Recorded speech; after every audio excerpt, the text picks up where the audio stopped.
قارون کے خزانے کے متعلق آپ نے تاریخی حکایات اور محاورے تو سنے ہی ہوں گے۔ یہ وہی شخص ہے جس کے متعلق اللہ تعالیٰ نے قرآن مجید میں نشان عبرت کے طور پر کیا ہے۔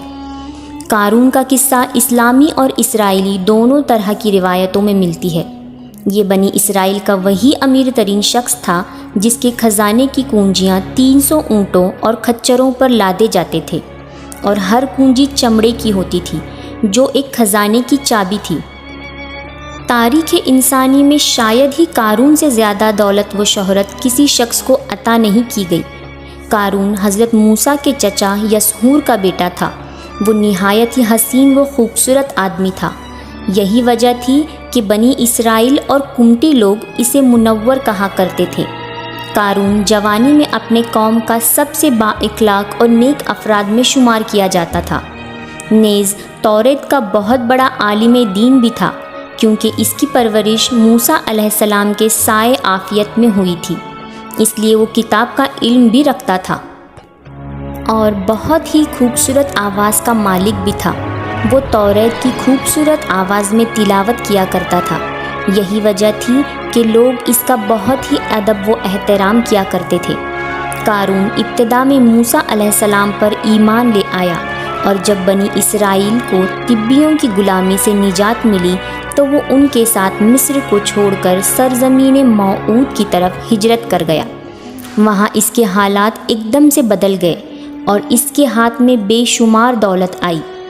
دیکھتے ہی دیکھتے وہ اپنی قوم کا امیر ترین شخص بن گیا، جس کا ذکر اللہ تعالیٰ نے قرآن مجید میں کچھ یوں کیا ہے: بے شک قارون موسیٰ کی قوم سے تھا، پھر اس نے قوم پر زیادتی کی، اور ہم نے اس کو اتنے خزانے دیے جن کی کنجیاں اٹھانا ایک طاقتور جماعت پر بھاری تھی۔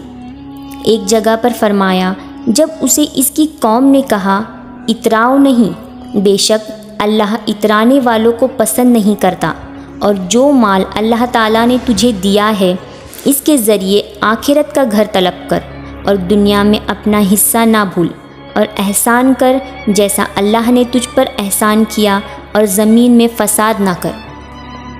بے شک اللہ فسادیوں کو پسند نہیں کرتا۔ جب زکوٰۃ کا حکم نازل ہوا اور موسیٰ علیہ السلام نے اس سے عہد لیا تو اس نے یہ وعدہ کیا تھا کہ اپنے مال کا 1000واں حصہ زکوٰۃ نکالے گا۔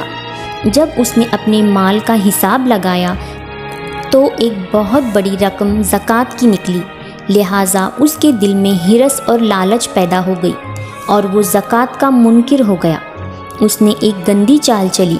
اس نے بنی اسرائیل میں سے ایک گروہ جو اس کی حمایتی تھے جمع کیا اور کہا، اے بنی اسرائیل، موسیٰ نے ہمیں بہت سے امور کا حکم دیا جس پر تم لوگوں نے اس کی پیروی کی، اب وہ تم سے تمہارا مال بھی چھین لینا چاہتا ہے۔